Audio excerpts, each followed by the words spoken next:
Muito bom dia. Nós queremos agradecer a Deus a oportunidade de estarmos novamente juntos nesse dia, sábado, dia 5 de dezembro de 2012, para mais um Café com Palavra. E desde já, saúdo a todos com a graça e a paz de nosso Senhor e Salvador Jesus Cristo, e que a bênção do Senhor nosso Deus esteja sobre você, sobre a sua casa e sobre o seu lar.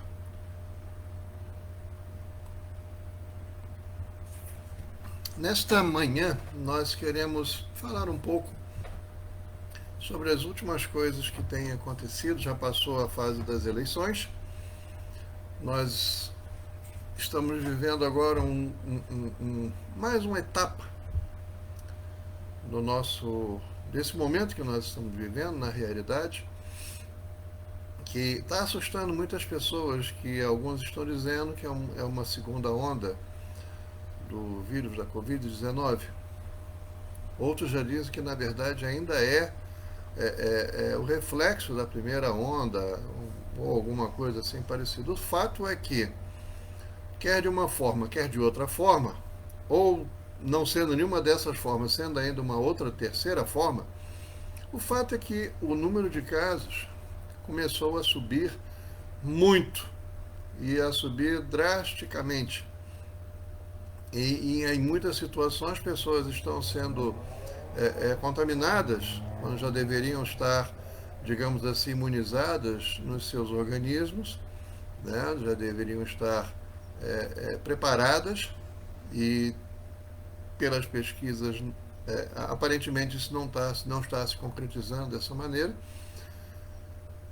e ao mesmo tempo desenvolvendo muitas vezes até situações e infecções piores. Não sabemos exatamente o que acontece, talvez os cientistas saibam, né?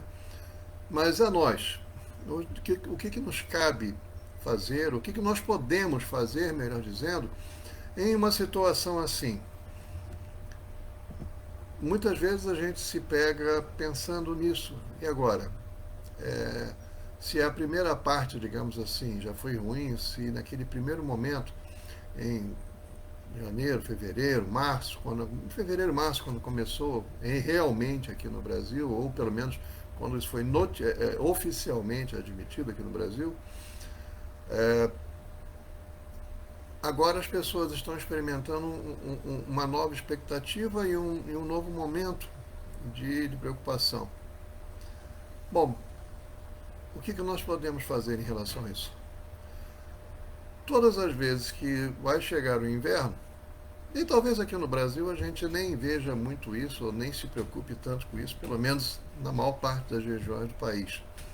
Claro que nas regiões, ou melhor, na região sul, nos estados da região sul, as pessoas, quando está se aproximando o inverno, elas já se preparam, né? Já tiram os seus agasalhos mais pesados dos armários, já coloca para arejar ou para lavar, assim também como calçados apropriados, e cobertas, e cobertores, edredões, isso, ou seja, tudo aquilo que estava guardado, acondicionado, já passa a ser colocado em condições de uso. E nos países onde o clima é frio, isso também é uma constante. Ou seja, as pessoas se preparam para esse momento, as pessoas se preparam para viver esse período de inverno. Da mesma maneira, se preparam com relação a alimentos. Por quê? Porque há lugares onde as nevascas podem fazer com que o acesso ao mercado, o acesso a outros lugares fique muito difícil, muito complicado, e algumas vezes até por algum período, um breve período, é interrompido. Então as pessoas, já sabendo disso, elas se preparam. E é só o que elas podem fazer. Porque como é que vai alterar o curso da natureza e vai impedir o inverno de chegar? Não tem como. Da mesma maneira, com relação agora, vamos pensar na Covid, né? Nessa segunda etapa, ou não, ou terceira, ou primeira, não importa. O que importa na realidade é temos que continuar em pé e temos que continuar lutando, temos que continuar a nos preparar. E de que maneira é esse preparo? Bom, primeiro de tudo, sem esquecer dos cuidados básicos. Ou seja, lavar sempre as mãos, sempre que possível, ou em todos os casos em que isso não for possível, não descuidar do uso do álcool em gel, não abrir mão dos cuidados necessários. Eu vejo que evitar esse contato, mesmo com o uso de máscara, em ambientes fechados, com menos de 1 metro de distância uma da outra, manter os ambientes abertos, arejados, evitar ao máximo qualquer tipo de compromisso que não seja realmente necessário. Compromisso de trabalho, por exemplo, isso é óbvio, mas compromissos sociais ou atividades sociais, sem tomar os cuidados, é muito complicado nessa ocasião, muito complicado. Já era antes e agora isso está sendo reforçado, porque o número de casos tem aumentado muito, muito. Aqui mesmo no DF foram mais de 1.300 casos nas últimas 24 horas. Talvez isso não seja muito em outros lugares, mas para lugares onde isso já vinha se mantendo com uma média bem menor, isso já começa a trazer novamente muitas preocupações. E em muitos lugares do país já está acontecendo também risco de colapso no sistema de saúde pelo número de pessoas infectadas que desenvolvem a doença e precisando de leito hospitalar e precisando de leito de UTI.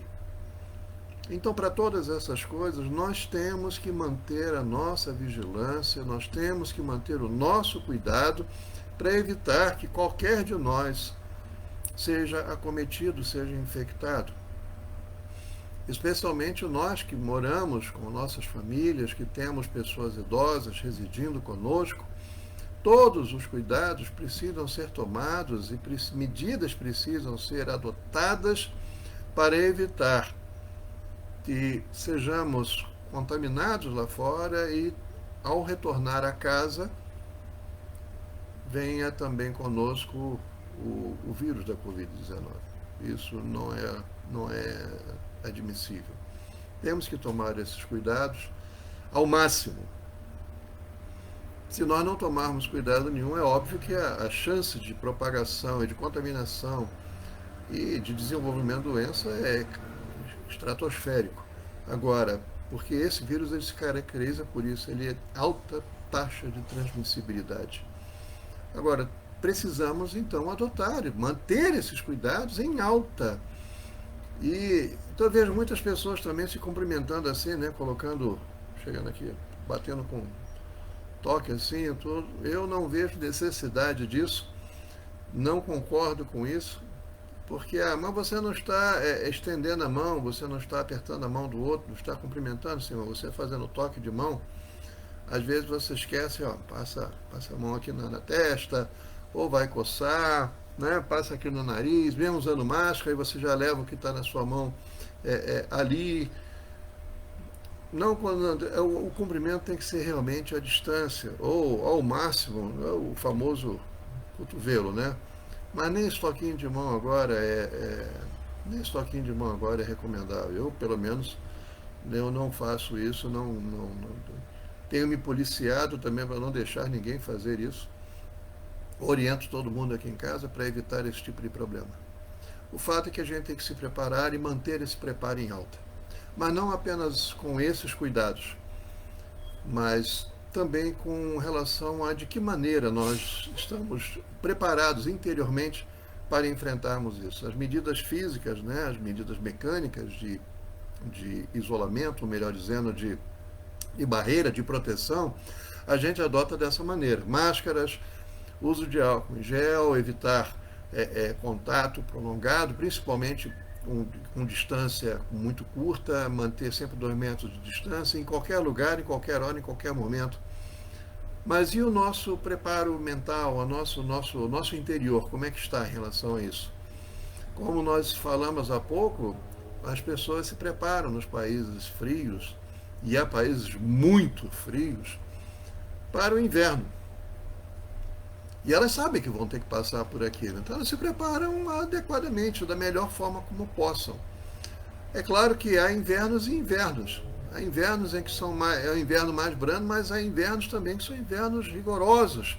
Muitas vezes o índice de precipitação de neve é muito alto, o frio é bem mais intenso. E elas vão ter que passar por aquilo tudo para no próximo ano, eles estarem ali para enfrentarem novamente o inverno, mas já sabendo que ele vem. Então nós temos que nos preparar adequadamente para isso. E de que maneira? Bom, primeiro de tudo, eu estou aqui, se Deus quiser, estarei aqui, mas eu não posso encarar esse momento como uma presa acuada ou alguém que já está derrotado. E agora vai ficar difícil, agora está complicado, agora já era. Temos que estar preparados interiormente para lutar. E de que maneira a gente vai fazer isso? Com toda certeza, olhando para a vida, pensando na vida, pensando em preservar a vida e pensando em cuidar da vida, pensando em valorizar a vida como algo tão bom, tão importante, tão maravilhoso que Deus nos dá, para cuidarmos dessa vida da maneira que nós precisamos fazer isso. Então, de modo algum, nos submetemos a riscos desnecessários, de modo algum nos passarmos por aquele momento de que já não aguento mais, eu agora vou chutar o balde, ou como as pessoas dizem por aí, olha, lavo minhas mãos, agora eu vou adiante, eu não quero mais saber disso, eu vou viver como se não tivesse nada disso por aí. Eu já vi gente falando isso, e isso é muito triste, porque reflete uma fraqueza interior da pessoa em não conseguir suportar. Na semana passada nós falamos sobre isso, em saber suportar um momento para que a gente possa depois desfrutar e nos alegrar com a vitória. E nesse momento não é diferente, nós temos que estar preparados, temos que estar cientes de que é um período que nós estamos passando e vamos passar, vamos ter que passar. Então, a maneira de nós olharmos isso não é com a visão derrotista, mas uma visão de expectativa de vitória e de luta pela vitória. Você só tem vitória se você muitas vezes tiver luta, não é uma vitória se não há uma disputa. Você simplesmente recebe. Mas vitória normalmente está associada a uma disputa, e nesse caso, a disputa é a disputa pela vida. É você lutando pela sua vida, eu lutando pela minha vida, lutando pela vida da minha família, você lutando pela vida da sua família. Isso significa dizer que além dos cuidados que você tem que adotar, tanto para você como também para os outros, você também precisa se posicionar interiormente. Você precisa estar robusto interiormente para enfrentar esse desafio e olhando e dizendo, olha, eu vou estar aqui para celebrar a vitória, para celebrar o novo tempo, e eu sobrevivi a isso.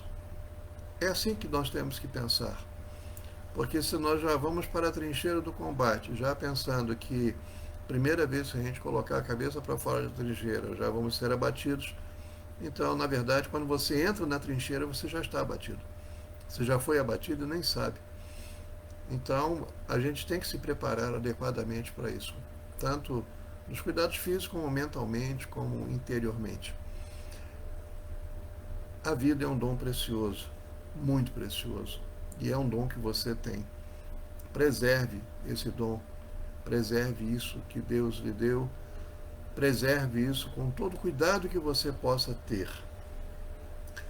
Eu estava pesquisando na Bíblia nesses dias, eu olhei um texto muito interessante que está lá em Salmos 118, versículo 17. Salmos 118, versículo 17, que diz assim: não morrerei, mas vivo ficarei para anunciar os feitos do Senhor.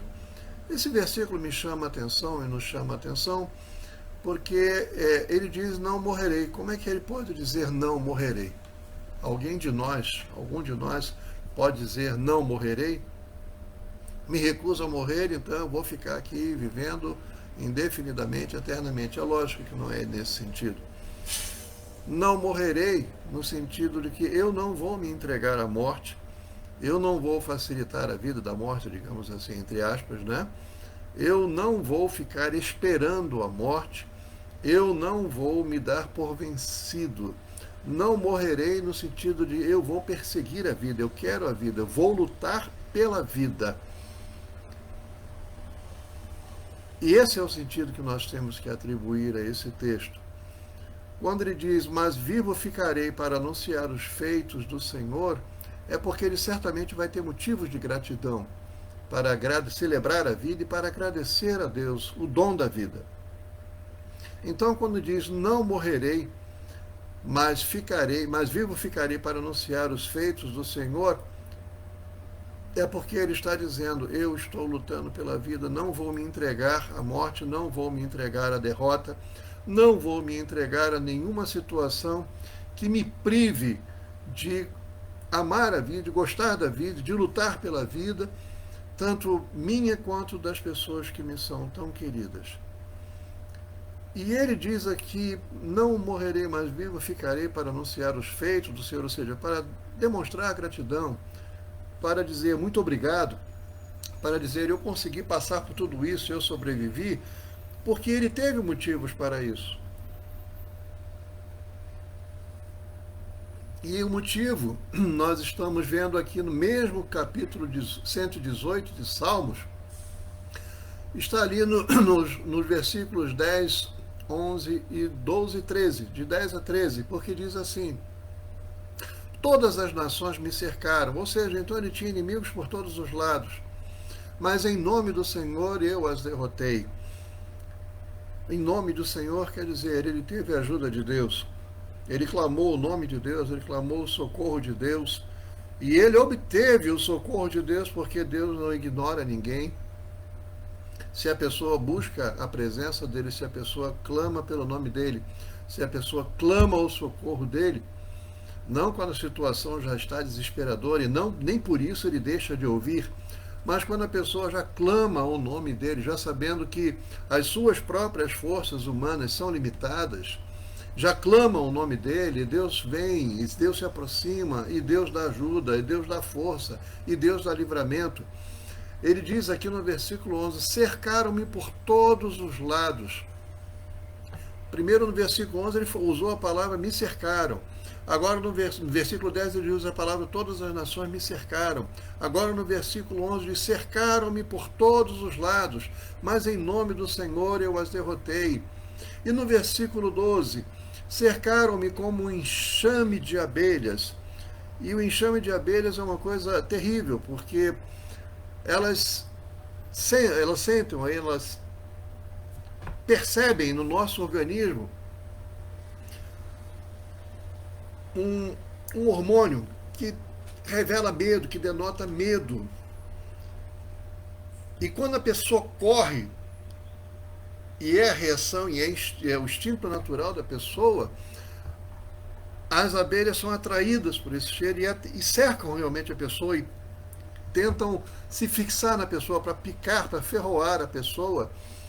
E muitas vezes ela fica coberta. Há casos assim que as pessoas ficaram literalmente cobertas de tantas abelhas. Cercaram-me como um enxame de abelhas, mas logo se extinguiram como espinheiros em chamas. Em nome do Senhor eu as derrotei. Percebam que aqui nesses 3 versículos, 10, 11, 12, ele se sentiu cercado, ele foi cercado. Todas essas descrições, todas as nações me cercaram, cercaram-me por todos os lados, cercaram-me como um enxame de abelhas. Ele está dizendo que, na verdade, foram ilustrações que ele utilizou para dizer que ele realmente estava cercado.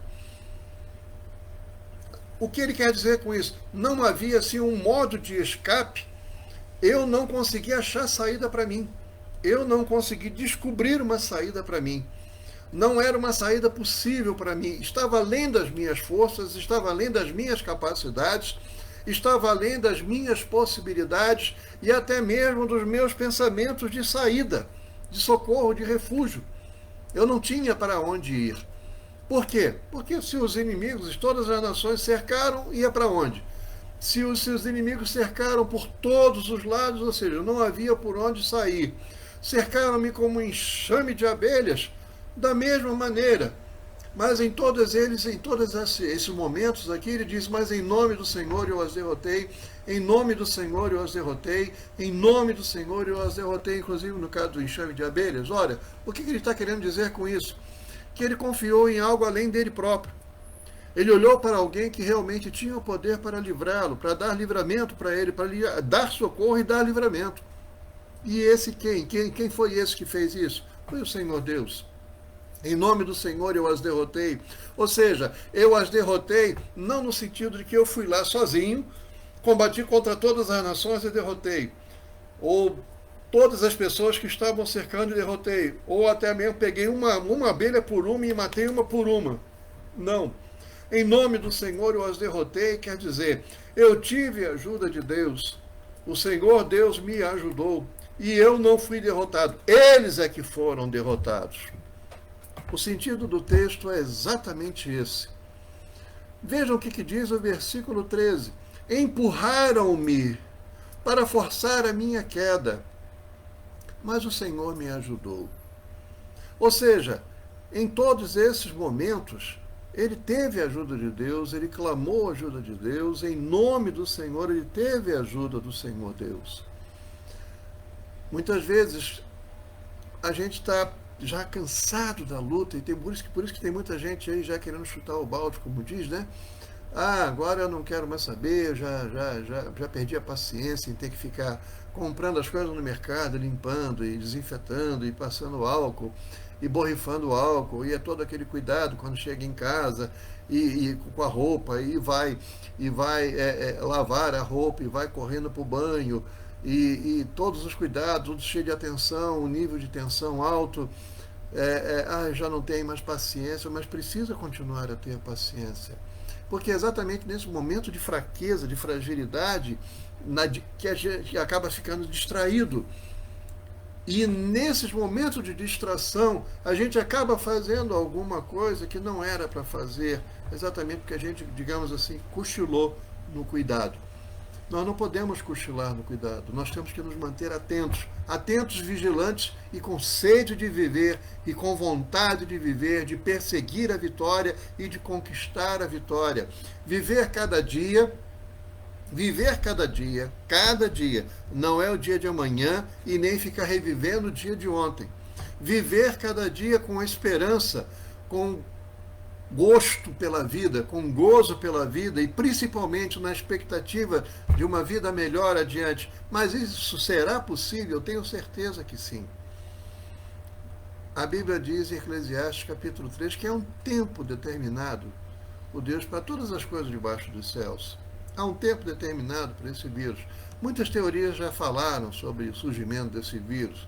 As últimas, ou talvez nem sempre as últimas, mas muitos já se diz que na verdade foi um vírus criado, que escapou do laboratório e tal. Eu realmente não sei. O fato é que o vírus está aí. Mas da mesma maneira como todas as coisas têm um tempo, esse vírus também tem um tempo, essa pandemia também tem um tempo. Não sei se vai ser com vacina ou sem vacina.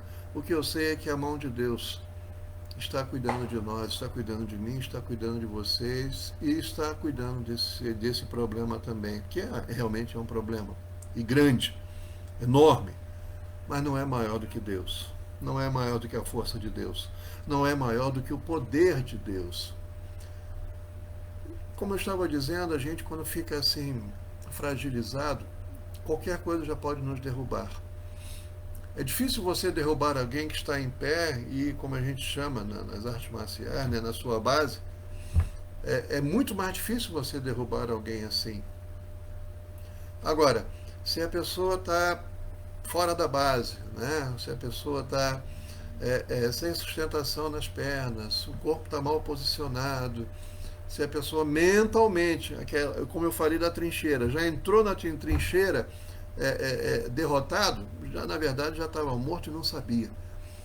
Já com esse pensamento de derrota, eu não quero saber. Há algum tempo atrás eu até falei de uma ilustração do desenho do Bambi, onde tinha uma ave, duas aves numa moita, né, se escondendo do caçador que estava se aproximando. Uma, a despeito do momento difícil e de terror, ela se manteve firme, com medo, mas se manteve firme. Enquanto a outra ave, eu achei muito interessante que mesmo ela lotada de ave, né, com penas, as gotas de suor, sem preocupação, caindo, descendo, e ela não aguentou a tensão. Por mais que a outra ave falasse para ela, fique quieta, espere, espere, espere, vai passar, ele não vai ver a gente, ele vai passar e vai embora, não vai ver a gente, não vai nos acontecer nenhum mal, espera, espera. O que foi que ela fez? Ela se desesperou, achou que ela conseguiria escapar pelos próprios meios e ela, é óbvio, se é um desenho, não houve isso, mas simplesmente se ouviu o barulho de um tiro, dando a entender do que aconteceu depois. Nós falamos sobre essa ilustração aqui logo no início, mas é exatamente isso que acontece. A gente se lança, ou se deixa levar pelo desespero, ou se deixa levar pelo momento, e é um momento de fraqueza, e aí qualquer coisa derruba a pessoa. E é exatamente nesse momento de cochilo, digamos assim, que a pessoa acaba sendo derrotada, acaba cometendo algum erro. As estatísticas mostram também que, por exemplo, a maior parte dos acidentes de carro acontecem quando a pessoa está chegando em casa ou está chegando ao seu destino. Por quê? Porque ela já passou pela estrada, por uma rodovia ou por vias bem movimentadas e acha que ali, chegando já a casa, já é um momento que ela pode relaxar. Não, na verdade, ela tem que manter a atenção dela voltada o tempo inteiro, mantida no nível máximo. Não é o momento de relaxar. E agora também não é o momento de relaxar. Abrir mão das medidas de proteção, abrir mão do cuidado e principalmente abrir mão da disposição de viver. Achando que com isso está vivendo. É uma coisa até contraditória, né? Eu quero viver, eu vou viver, mas se expõe assim demasiadamente, de maneira quase irracional ao risco, achando que não vai ficar doente. Quantos casos já foram documentados de pessoas jovens, fortes, sadias, praticantes de esportes, e ficaram doentes, e precisando ir mal, e precisando de respirador no hospital e tudo. Quantas pessoas? Então não é porque você tem vigor físico, juventude, força física, pratica artes marciais ou não, ou você está na academia, você tem um ritmo de vida saudável, que você está, digamos assim, isento de desenvolver sintomas graves da doença. E principalmente transmitir a outras pessoas também que convivem com você. Então não é momento de relaxar. Vai haver um tempo de celebração, eu creio. Vai haver um tempo de dizer, olha, puxa, chegamos ao final. A pessoa que vai fazer, que vai estudar, vai para a escola, é aquele ritmo de estudo, tem que estudar, tem que estudar, tem que estudar. Tem restrição para momentos de lazer, tem restrição para momentos de compartilhar com a família, de sair, de se divertir, mas a pessoa sabe que vai chegar o momento, pelo esforço que ela fez, pela garra com que ela se dedicou ao estudo, vai chegar o momento dela receber o seu diploma, receber aquele certificado da vitória, celebrar aquela vitória. E é o que nós temos que pensar, e é dessa maneira que nós temos que agir. Não é tempo de abrir mão dos cuidados, e muito menos de achar que as coisas já não têm mais jeito, já não tem mais solução, a nossa vida agora vai ser essa mesma, e nunca mais, e nunca mais. Não, nem pense nisso. Não relaxe nos seus cuidados, nem corporalmente, nem mentalmente, espiritualmente, nada, de forma nenhuma. Nós vamos chegar lá.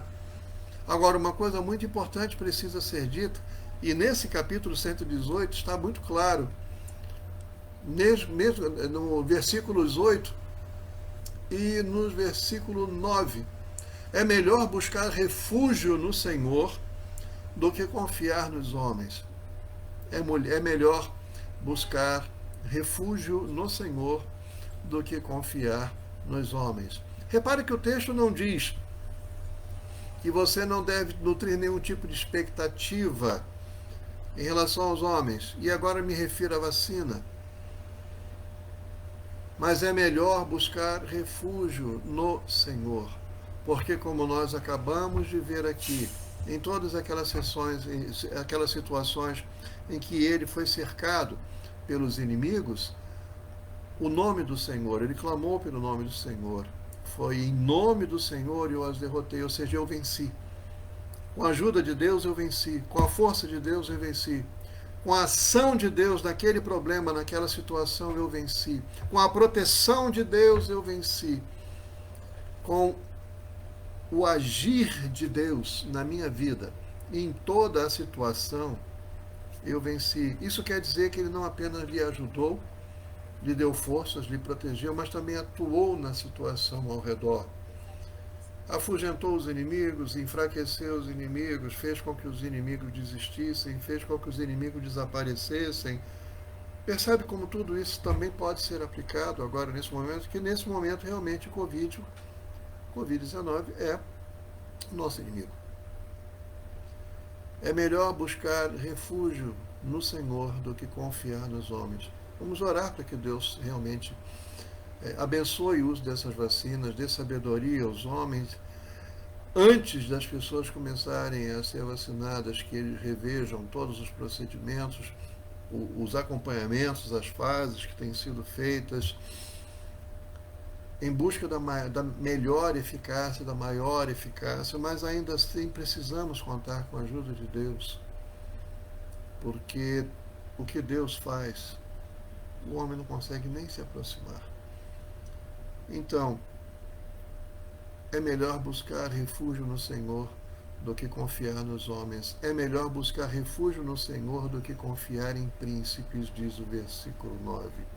Em todas as situações, em todos os momentos, a nossa força não reside aqui, os nossos recursos, nossos melhores e maiores recursos não estão aqui, mas estão no céu, estão no alto, estão com Deus. Eu quero dizer para você, então, tenha ânimo em Deus, busque o conforto de Deus, busque o consolo em Deus, busque se animar em Deus, clame o socorro de Deus na sua vida, clame a presença de Deus na sua vida, clame a atuação de Deus na sua vida, porque Ele tudo pode fazer, muito além do que qualquer homem, do que qualquer pessoa, infinitamente mais. Deus é Deus, poderoso, tremendo, forte, para te livrar, para livrar a sua alma, para livrar a sua vida. E você poder dizer, não morrerei, mas viverei para cantar, para contar, para celebrar, para dizer que Deus foi muito bom comigo, que eu venci essa batalha, essas batalhas, que eu cheguei, atravessei por essa zona de guerra e cheguei até o final. Cheguei com a vitória que Ele mesmo me deu. Clame a Deus, se apoie em Deus, busque a presença de Deus e você será abençoado por Ele, porque Ele vai te escutar. Deus assim o abençoe e guarde, bem como a sua família e seus amigos, em nome de Jesus, e tenha um excelente sábado, um excelente final de semana, em nome de Jesus. Amém.